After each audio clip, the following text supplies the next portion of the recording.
tiba-tiba Bang Kobra ini nyimpan si korek api itu di atas batu besar, kayak jalan kita masuk ke pasar Dieng gitu. Kirain saya abis nyalain rokok udah simpen aja gitu. Terus pas Mang Aper datang, dari kan Mang Aper belakangan ya, pas Mang Aper datang nanyain, minjem korek dong, gue mau nyalain rokok gitu. Pas Bang Kobra noleh lagi, ternyata si korek apinya itu udah gak ada.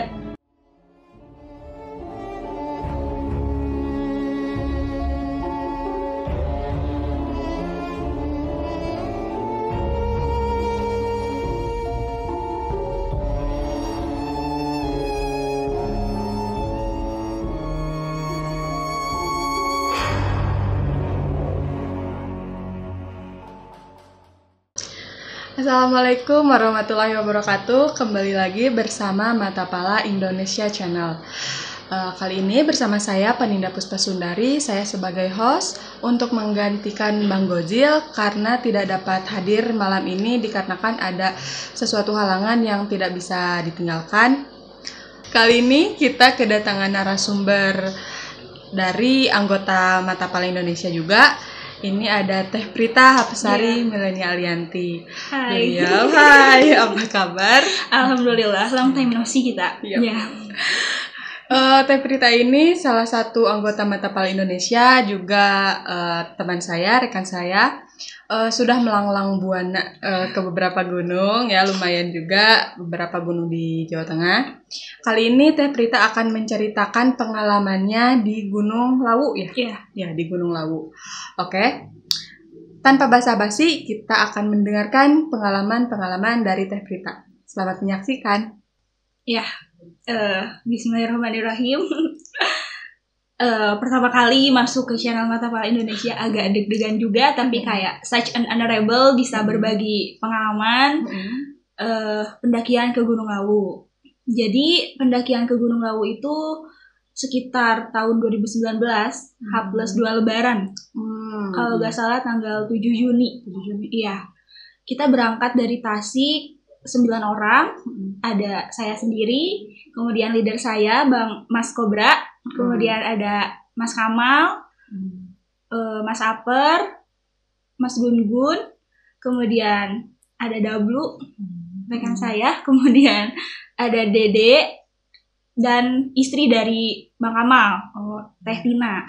Ya. Perjalanan dari Tasik mulai pukul 2 siang setelah Jumatan kalau nggak salah gitu. So far perjalanan masih lancar, tidak ada apa-apa. Kemudian kita take a rest di Purwokerto waktu itu buat istirahat, kemudian makan juga. Kita makan di angkringan. Terus teman saya Dede itu mau ke kamar mandi, ditemani sama saya, mau sholat juga, sholat isya. Terus kita ke kamar mandi, pas cek ternyata saya haid. Datang bulan. Padahal setahu saya itu tuh bukan jadwal saya, karena sebelumnya juga udah gitu. Sebelum Lebaran tuh saya udah haid. Tapi sekarang haid lagi. Agak takut juga gitu. Takutnya kan Lawu ini terkenal sebagai gunung yang paling horor gitu ya, mistis ya. Ya, mistis gitu. Terus posisi saya haid, kemudian takutnya membebani teman-teman yang lain, tapi mau memutuskan untuk pulang kayaknya tidak mungkin. Udah setengah perjalanan. Udah setengah perjalanan. Keterusanan ini juga salah satu wishlist saya, pengen naik Gunung Lawu karena indah juga kan, apalagi jalur cetok itu indah banget gitu. Terus akhirnya saya memutuskan untuk bicara ke leader saya, ke Mas Kobra. Saya juga agak takut juga dengar jawaban dari Mas Kobra. Takutnya nanti saya disuruh pulang gitu, Mbak. Iya. Padahal atau saya udah nunggu. Iya, saya udah prepare dari jauh-jauh hari buat pemberangkatan kali ini. Tapi saya memberanikan diri bicara ke Mas Kobra, tapi saya belum bicara ke yang lain karena takutnya kalau misalkan saya bicara dulu ke yang lain, takut mereka gimana gitu. Makanya saya langsung bicara ke Mas Kobra dulu. Tapi alhamdulillahnya Mas Kobra kayak jawabnya it's okay, gak apa-apa. Yang penting kamu yakin, tetap positive thinking. Terus kita juga akan membackup. Kamu tidak sendiri, pikiran jangan kosong, dan jangan memikirkan hal-hal yang tidak seharusnya dipikirkan. Ya, seperti itu sih. Kemudian Mas Kobra dengan berat hati juga mungkin memberitahukan kepada yang lain, karena mau tidak mau yang lain juga harus tahu keadaan saya. Tapi untungnya teman-teman yang lain juga kayak ya udahlah gak apa-apa, yang penting kita saling membackup aja gitu. Terus perjalanan lanjut, kita dari Purwokerto gak ada pemberhentian lagi, langsung tujuan ke Solo, ke Karanganyar. Terus kami sampai di base camp itu setengah enaman, lancar. Kemudian kita istirahat dulu. Kasihan juga tadi supir yang nyasar. Istirahat dulu, bobok dulu sebentar, istirahat. Kemudian regis itu sekitar jam 9. Kita regis, sebagian packing ulang. Kemudian sarapan, dan pemberangkatan itu mulai dari jam 10-an deh kalau nggak salah. Jam 10-an. Pada saat itu apakah ada rombongan lain atau hanya rombongan kalian aja? Rame sih waktu itu. Soalnya kan abis lebaran juga. Oh iya betul, masih dalam suasana liburan ya. Iya, masih dalam suasana liburan. Yang kerja masih libur, yang sekolah juga. Terus kan di sana juga kalau Candi Ceto itu kayak wisata gitu loh. Jadi rame banget di sana. Kayak yang mau naik gunung sama yang mau ke candi itu bersatu di sana. Jadi rame banget sih. Ya, gitu.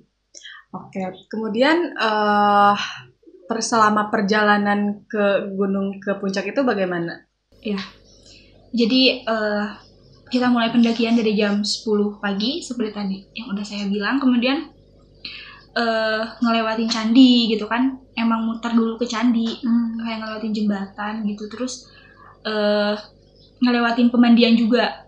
Nah waktu itu pas kita kesana 2019, pemandian itu masih kayak tahap pembangunan gitu, belum selesai, belum rampung kayak sekarang. Jadi itu tuh pemandiannya kalau misalkan saya lihat dari tata letaknya gitu ya, dekorasinya itu tuh kayak buat pemandian wisata aja gitu, bukan ritual atau apa. Gak ada yang aneh juga sih. Terus emang airnya air panas deh kayaknya, karena waktu itu belum rampung juga kan. Jadi saya belum tahu nih fungsinya buat apa, cuma masih ada tahap pembangunan. Cuman saya tahu kiranya itu buat pemandian, soalnya kayak ada air gitu. So far berjalan lancar. Sebelum sampai pos 1, kemudian kita lanjut perjalanan karena pos 1 itu tidak memungkinkan kita untuk istirahat, mengingat kita rombongannya cukup banyak. Dan waktu itu juga agak banyak orang juga, jadi kita mencari lahan atas dari pos 1, kayak pos bayangan gitu, buat istirahat makan siang. Di sana kita istirahat, jalan, beres istirahat jalan lagi, masih aman, tidak ada hal apa-apa terjadi, kita have fun. Kemudian saya pun yang posisinya lagi hide masih enjoy, masih aman. Kemudian target kita itu kan buat ngecamp malam pertama ini di pos 3. Pos 3. Kita nyampe di pos 3 itu sebelum maghrib deh Mbak kayaknya. Cukup lama juga ya perjalanan dari base camp ke pos 3. Jam 10 ya tadi. Soalnya kita santai sih. Jadi kayak gak memaksakan, gak ditarget juga. Gitu. Pas nyampe di pos 3, saya sendiri udah ngerasa kayak aneh aja gitu. Mulai ada keanehan. Nggak ada apa sih, cuman perasaan saya itu udah kayak kok gini gitu. Dan dari tadi suasana yang ceria tiba-tiba kayak horor. Pokoknya pos 3 itu kayak tempat camp, sumber mata air juga. Banyak pendaki yang ambil minum, bersih-bersih di sana gitu. Terus konturnya itu emang agak miring gitu loh. Tapi emang banyak yang nge-camp di sana. Banyak hutan rimba juga sih, jadi kayak hutan lebat gitu. Tapi emang yang membuat kami yakin karena di sana banyak yang ngecamp juga. Terus sumber mata air juga, jadi memudahkan kami ketika memasak gitu. Dan persediaan air. Kita pasang tenda, biasa dirikan tenda. Tendanya itu jadi 4 tenda kalau nggak salah, 5 tenda. Kita bersembilan jadi 5 tenda. Terus emang tidak semuanya nyatu sih tendanya, soalnya kan lahannya itu tidak memungkinkan untuk kita 5 tenda satu lahan itu gitu. Tapi ada tenda Bang Kobra sama yang depannya tenda Mas Gugun. Kita itu masak di sana. Pakai playseat gitu buat melindungi, takutnya hujan. Sebelumnya saya sama Teh Tina itu buang air kecil di sebelah tenda. Ya, buang air kecil di sebelah tenda karena memang menurut Mas Kobra jangan kejauhan lah, di sini aja agak apa-apa. Yang penting buat lubang gitu. Saya sendiri pas buang air kecil itu udah buat lubang agak dalam juga padahal gitu. Tapi mungkin ya tetap tercium gitu. Kejadiannya itu pas kita lagi masak-masak sih. Kayak saya pribadi yang kayak belum pernah melihat sebelumnya gitu ya. Baru kali ini pas lagi masak, posisinya saya, Dede, kemudian Dablu dan Teh Tina. Kita minta ngelingi-lingi kompor gitu ya. Kita ada yang lagi ngiris-ngiris, ada yang lagi benerin air gitu. Pas saya lagi ngiris, terus saya lihat ke arah Teh Tina. Di samping Teh Tina itu kayak ada sesosok. Pertama kali saya melihat itu kayak gak ada wajahnya, gak ada, cuman dia lagi gimana ya, kita semua kan jongkok ya Mbak. Dia juga ikut jongkok samping Teh Tina, tapi saya gak bisa lihat wajahnya itu kayak datar aja. Terus waktu itu saya spontan ingin teriak gitu ya, tapi saya ingat kata-kata Mas Kobra, apapun yang kamu temui, apapun yang kamu lihat, keep sendiri. Jangan pernah katakan ke teman kamu, karena kita tidak tahu kondisi mental seseorang. Takutnya kita malah jadi merusak gitu kan, merusak dari pendakian ini. Saya diam, kemudian saya coba baca-baca dalam hati, kayak saya baca apa yang bisa saya baca. Kemudian sosok itu hilang. Takutnya juga itu cuman halusinasi saya karena saya kecapean gitu. Beres, kita makan-makan, kemudian ngobrol, ngumpul, nyemil-nyemil. Sekitar jam 9:30-10-an, kita balik ke tenda masing-masing. Tenda tempat saya itu dengan tenda Mas Kobra kayak kehalang jalan. Kehalang jalan dulu, kemudian tenda saya. Sebelumnya teman saya itu pasang hemok di samping tenda. Padahal di sana itu kosong.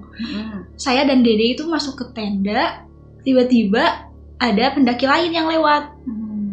Pendaki lain tersebut cewek kalau nggak salah, 3 orang. Kayaknya dia tendanya di atas, abis dari bawah ngambil air gitu. Pas dia lihat ke arah tenda saya, tiba-tiba dia jerit Mbak. Kayak literally histeris, ketakutan. Paham gak posisi saya di sana kayak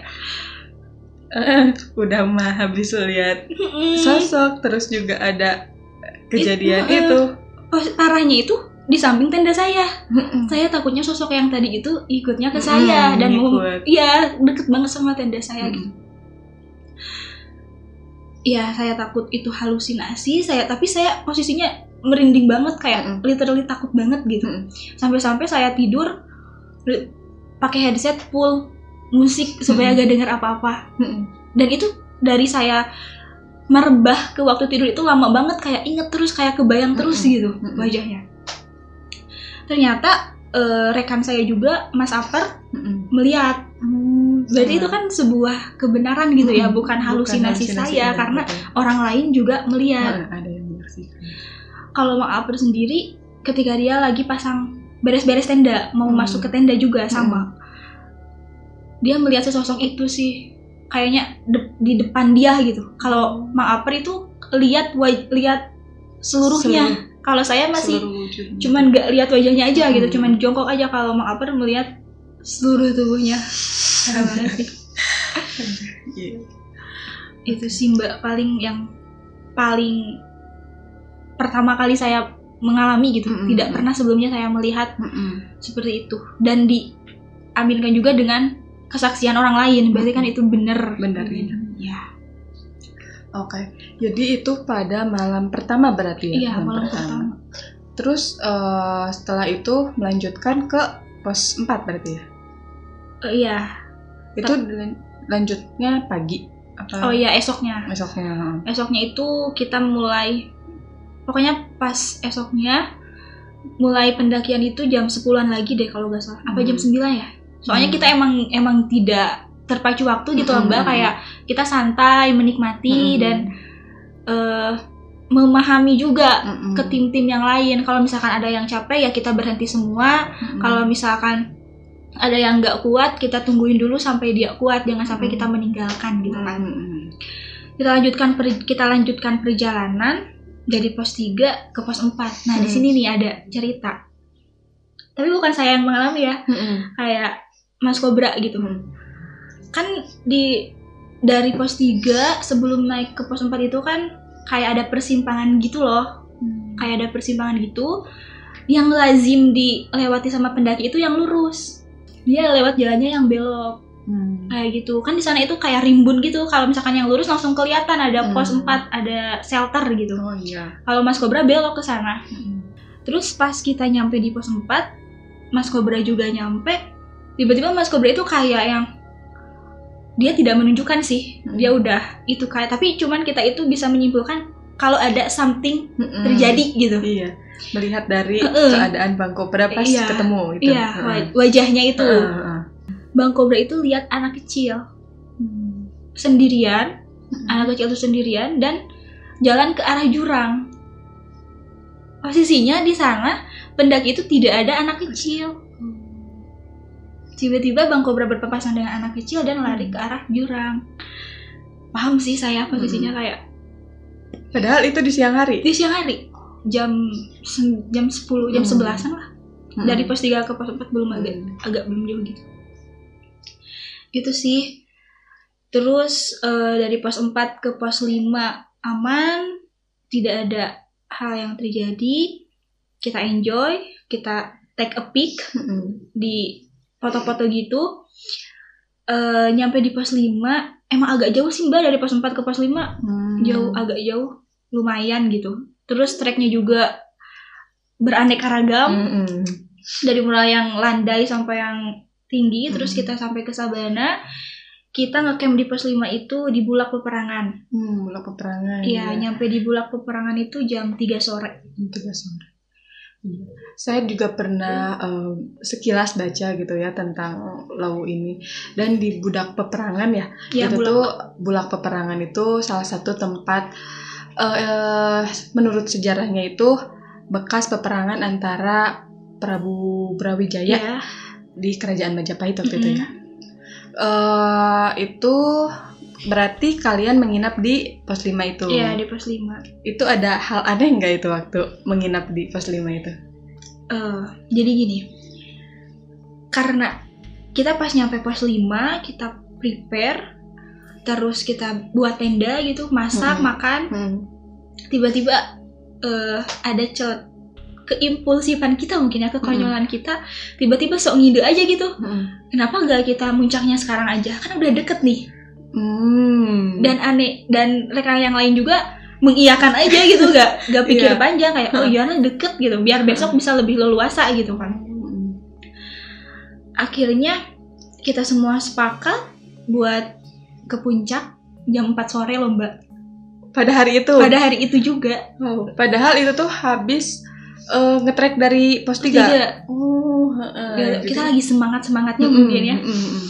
Terus kita tidak memikirkan apakah di puncak ada orang atau tidak. Soalnya kita merasa banyakan aja gitu, kayak ya udah ayo gitu. Cuman keanehannya itu di sini nih. Kan saya lagi hide ya. Otomatis dari bawah, dari semenjak nge-track dari pos 1, semenjak dari base camp lah, ada pergantian pembalut gitu kan. Iya betul. Saya selalu kayak preparing buat bawa kresek itu minimal 1 pak lah, 2 pak atau enggak. Soalnya 1 pembalut itu bisa saya bungkus di 5 kresek atau lebih. Jadi agak tertutup supaya ya, antisipasi supaya tidak kecium juga. Dan selalu saya bawa tidak di tas saya gitu, tidak ditinggalkan ataupun tidak dibuang kemana saja karena memang tidak boleh. Seperti itu. Kemudian ketika kita mau trekking ke puncak, saya kan ceklah si pembalut itu. Soalnya gak mungkin juga saya tinggal di tenda karena takutnya ada hewan atau apa gitu, atau betul. Apa yang tidak diinginkan. Pas lagi berdoa, semua udah siap mau berangkat, saya tiba-tiba keinget pembalut saya. Saya cek di tas karena memang tidak pernah saya keluarkan. Ada juga saya tambah kreseknya gitu. Tapi kok tidak ada. Gak ada Mbak di tas saya. Saya minta tolong ke teman-teman yang lain buat cariin. Di tenda saya gak ada, di tas teman saya gak ada, di tenda yang lain juga gak ada. Di sana saya kayak, what should I do gitu. Kaget juga mungkin ya. Kayak gak mungkin saya pergi tanpa itu gitu. Kan setidaknya kalau dibawa sama saya gitu. Kalau ditinggal bisa sama siapa aja gitu. Terus saya bilang lagi lah ke Mas Kobra kayak, gimana ini gitu. Terus kata Mas Kobra, gak apa-apa lah, ayo bismillah aja, baca-baca aja. Kamu jangan kosong, tetap positive thinking, jangan pernah berpikiran yang enggak. Pokoknya kami di sini nge-backup kamu. Gitu. Agak ada rasa bersalah gak enak juga sih sama yang lain, kayak ceroboh banget gitu. Takutnya kalau misalkan ada sesuatu yang terjadi pasti kan gara-gara saya gitu. Tapi kata Mas Kobra, gak apa-apa, yuk kita berangkat jam 4 tuh Mbak. Kita jam 4 sore itu jam 4 sore gitu. Aneh banget. Tapi kita happen aja gitu. Kayak berangkat terus lewat Gupak Menjangan, indah banget. Kayak kita ngelihat. Jadi kita lihat matahari udah mau ke bawah tuh di sana gitu. Jalan ke atas terus sampailah kita di Pasar Dieng, Pasar Setan. Kan kalau menurut mitosnya itu kalau misalkan di Pasar Setan itu harus ada transaksi. Waktu itu Bang Kobra itu lagi pegang korek api punyanya Bang Aper, Mas Aper. Saya gak ngeh. Tiba-tiba Bang Kobra ini nyimpan si korek api itu di atas batu besar, kayak jalan kita masuk ke Pasar Dieng gitu. Kirain saya abis nyalain rokok udah simpen aja gitu, karena gak ngeh pokoknya saya ya gitu. Terus pas Mang Aper datang, kan Mang Aper belakangan ya, pas Mang Aper datang nanyain, minjem korek dong, gue mau nyalain rokok gitu. Pas Bang Kobra noleh lagi, ternyata si korek apinya itu udah gak ada di atas batu itu. Di atas batu itu udah gak ada Mbak. Kan harusnya kalau misalkan jatuh ya ke bawah, mungkin jatuh ke atas ya. Gak ada. Tapi semua yang di sana tiba-tiba, alhamdulillahnya gitu, gak ada yang kok hilang atau apa, enggak. Tapi mereka langsung paham gitu. Paham gini ya. Gitu sih. Kita di Pasar Setan itu mau maghrib berarti petang-petang ya itu. Iya. Kemudian setelah mengalami keanehan itu, apakah tetap lanjut atau memutuskan untuk besoknya atau gimana itu? Lanjut. Kita lanjut. Belum sampai di sana kan? Belum berhenti di sana karena mengingat udah mau maghrib nih. Bang Kobra menyuruh saya dan yang lain duluan gitu. Soalnya Mas Kamal sama Teh Tina ini belum kelihatan nih, belum ada gitu, belum sama kita. Terus kita duluan ke Boyem, warung Boyem itu, ya. Kita duluan, tapi Bang Kobra sama Mas Kamal ini kok gak nyusul gitu. Kok lama banget. Padahal sebelum sampai di Pasar Dieng itu kita itu gak jauh banget gitu, gak jauh, jarak antara kita tuh gak jauh banget. Kok Bang Cobra gak ada, gak nyusul-nyusul gitu. Ternyata pas di base camp Bang Cobra cerita kayak Bang Cobra itu gak ketemu sama Mas Kamal. Padahal mereka itu di sana gitu. Meski harusnya Mas Kamal ketika masuk ke Pasar Dieng pun kan lihat Bang Cobra. Soalnya kan Bang Cobra di pas pintu masuk ke Pasar Dieng ke Pasar Dieng gitu harusnya. Tapi Bang Kamal merasa tidak melihat Bang Cobra. Gitu. Bang Cobra pun sebelum menyuruh kami pulang, menyuruh kami duluan, bahkan setelah kami pergi pun Bang Cobra meneriak-neriaki Mas Kamal sama Teh Tina, tapi nggak nyaut. Bahkan sempat Bang Cobra nyamperin ke kita gitu, udah ada belum? Tapi tetap belum ada. Bang Cobra balik lagi, terus manggil-manggil Mas Kamal sama Teh Tina, nggak ada. Terus pas azan maghrib, pas azan banget nih, barulah Bang Cobra ketemu sama Mas Kamal dan Teh Tina. Posisinya di sana Mas Kamal sama Teh Tina udah marah-marah banget, kayak manggil-manggil dari tadi tapi gak dijawab gitu. Padahal kita tuh deket katanya gitu.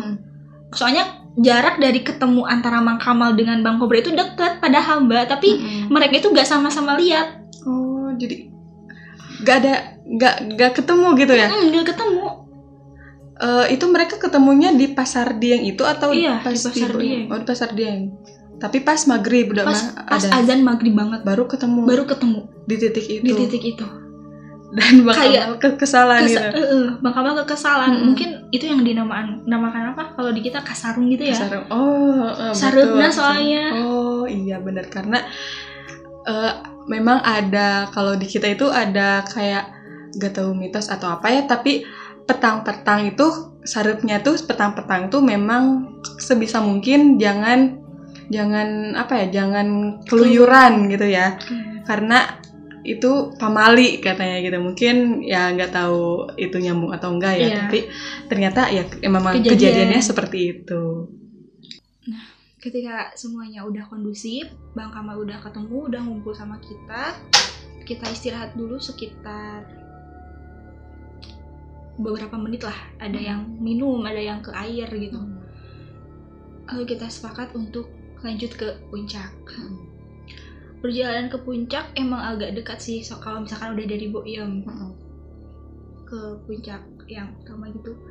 Maghrib tuh Mbak kita muncak. Dari bawah aman, gak ada apa-apa, cuman emang kurang pencahayaan aja karena udah maghrib kan, udah menjelang malam. Kita sampai, pas udah mau sampai ke Tugunya ini nih, udah mau nyampe ke Tugu, cuaca yang tadinya hangat agak dingin, tapi masih ada hangat-hangatnya gitu. Saya juga dari bawah nggak pakai jaket gitu loh, soalnya kan kita nge-trek gerah gitu. Tiba-tiba seketika dingin, pas kita udah mau nyampe dingin banget, literally dingin, kayak angin tuh kayak ngumpul aja di Tugu.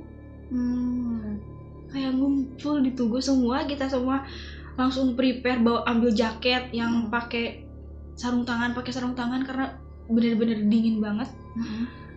Kita sampai yang tadinya mau menikmati awan, maghrib itu kan awan lucu gitu ya, bagus gitu kalau misalkan mau take a pic gitu.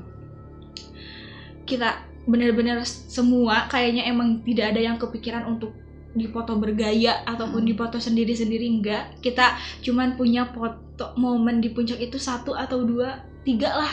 Beberapa aja. Itu pun cuman foto barengan, nggak ada foto yang kayak gimana gitu ya. Kita kalau di puncak kayak nggak ada. Di foto barengan pun cuman kayak yang penting kita ada dokumentasi kita sampai di puncak. Soalnya Mas Cobra bilang kalau misalkan kita 15 menit telat aja turun dari sana, nggak tahu deh kita kayak gimana. Jadi di atas tuh jadi apakah cuacanya itu yang sebelumnya itu cerah apa gimana? Apa emang sudah berawan atau gimana itu? Cerah banget. Yang sebelum, kan kita sebelum nyampe puncak itu ketemu rombongan lain ya. Dia itu mereka itu nunjukin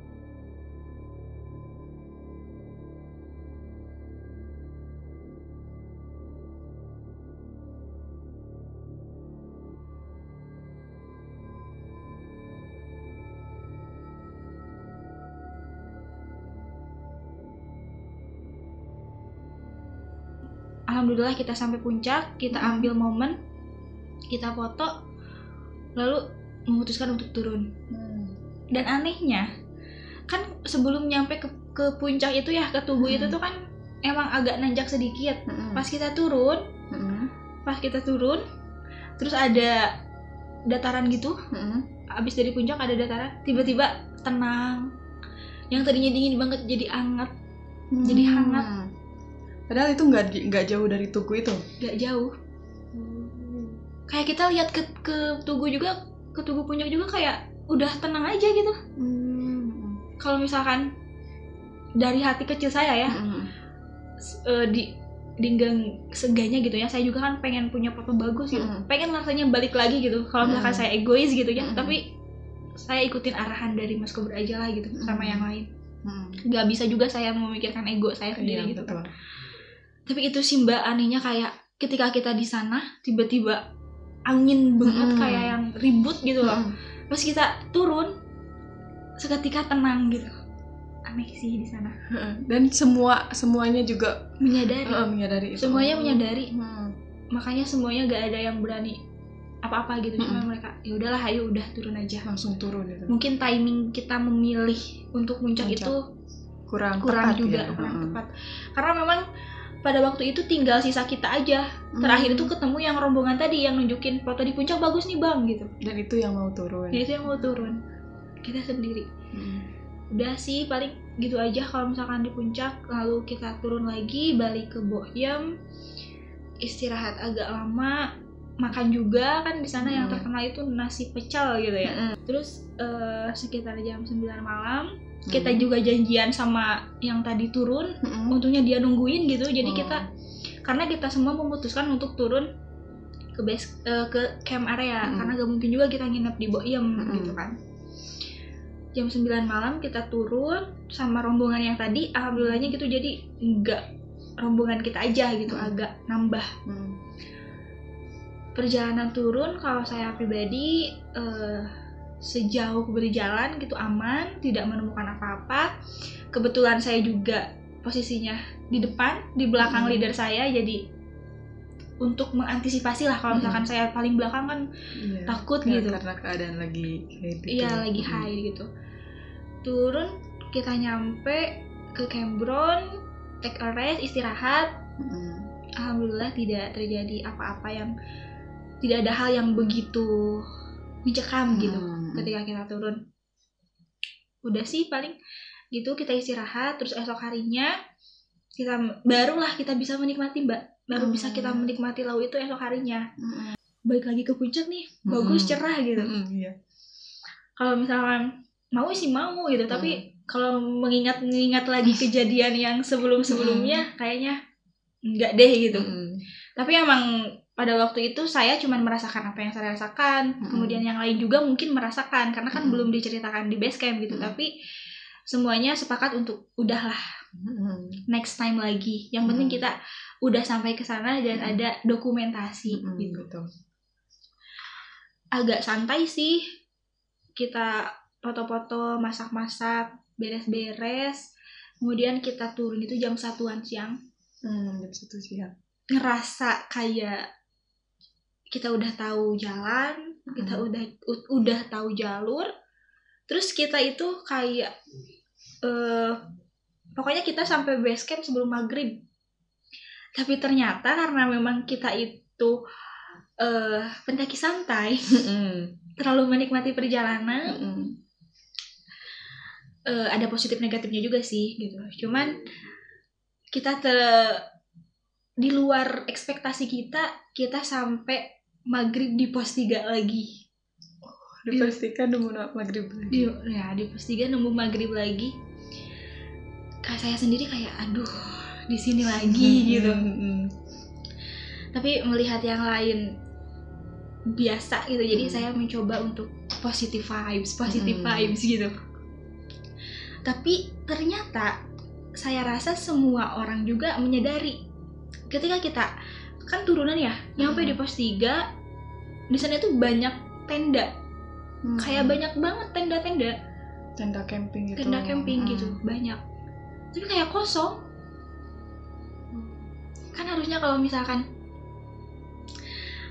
banyak tenda ada penghuni, apalagi kan di pos 3 ini sumber mata air, harusnya adalah yang beraktivitas. Orang ini masih maghrib gitu. Iya, belum gelap banget kan. Kemarin juga kita maghrib masih pasang tenda, masih masak, masih wudhu, masih sholat gitu. Kok ini gak ada siapa-siapa? Terus kan harusnya kalau misalkan ada orang, ada lampu tenda atau minimal ada bayangan. Ini gak ada, Mbak. Gak ada. Yang tadinya kita niat mau makan, mau ngopi gitu, tiba-tiba semua sepakat lanjut. Kayak panjang banget melewati tenda-tenda itu, padahal dari pelang pos 3 ke mata air itu ya lumayan deket lah gitu. Ini kayak jalannya kayak panjang banget, kayak ada terus gitu, kayak gak nemu-nemu di sumber mata air itu. Dan si yang tenda-tenda itu ada selama perjalanan? Ada, tapi emang tidak berpenghuni gitu, kayak ada aja gitu. Gak mungkin juga kalau misalkan pemilik tenda sebanyak itu semuanya lagi ke puncak.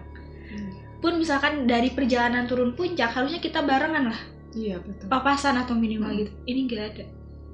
Kita semua sepakat turun dari sana. Kayaknya semua orang juga udah capek.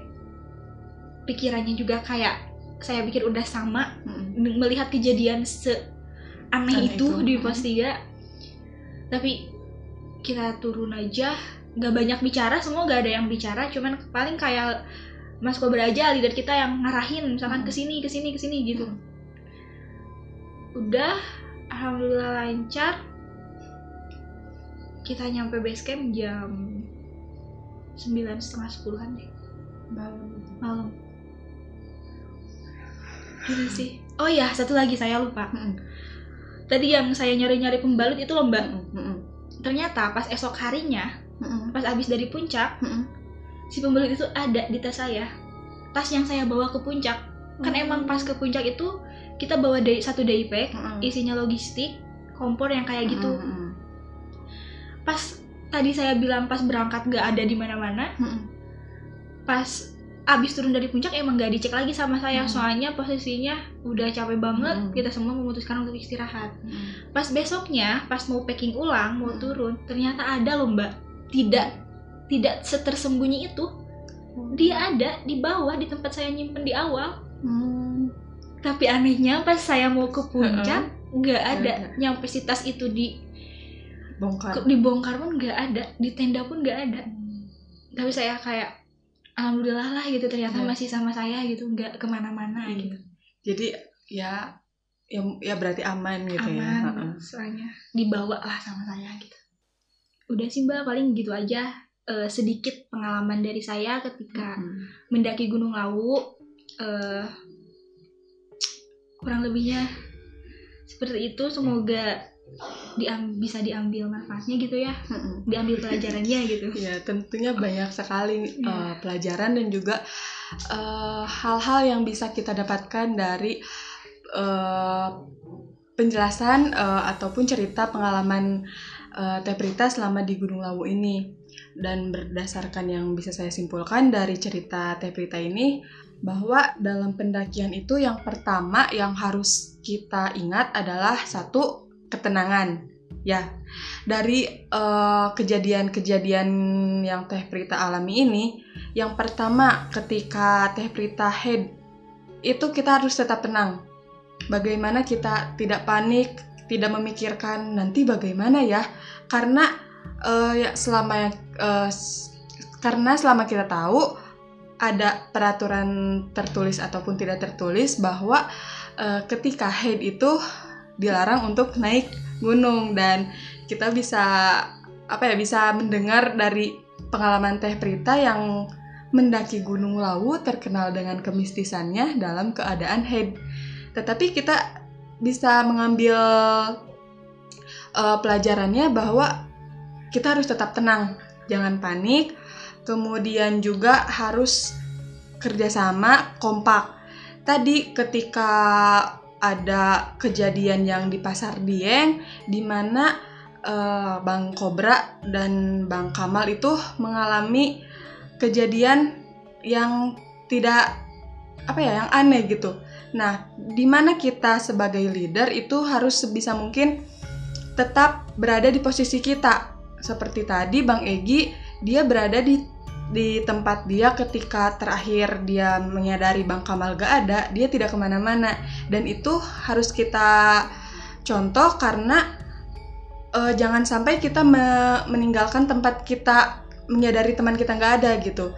Karena bisa saja ketika kita pergi ternyata teman kita malah semakin tersesat gitu. Seharusnya kita harus tetap tadi di posisi tadi agar teman kita bisa menemukan kita juga gitu.